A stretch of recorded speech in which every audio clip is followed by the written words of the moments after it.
নমস্কার, এই মুহূর্তে আপনারা দেখছেন এসডি নিউজ মিডিয়া। আপনাদের সাথে রয়েছে আমি অপরূপা। চোখ রাখবো বিস্তারিত খবরের দিকে। প্রথমে যে খবরের দিকে চোখ রাখবো তা হলো আদানি ইস্যু।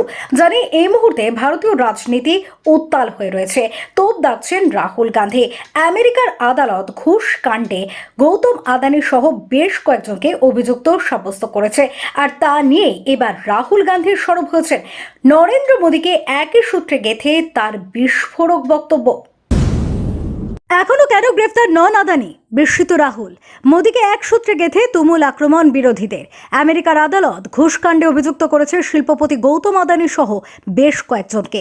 তা নিয়েই তোলপাড় ভারতীয় রাজনীতি।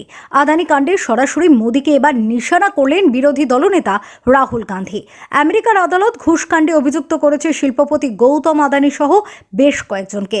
তা নিয়ে এই মুহূর্তে বিস্ফোরক মন্তব্য করেছেন Rahul Gandhi. Bureau report, SD news media.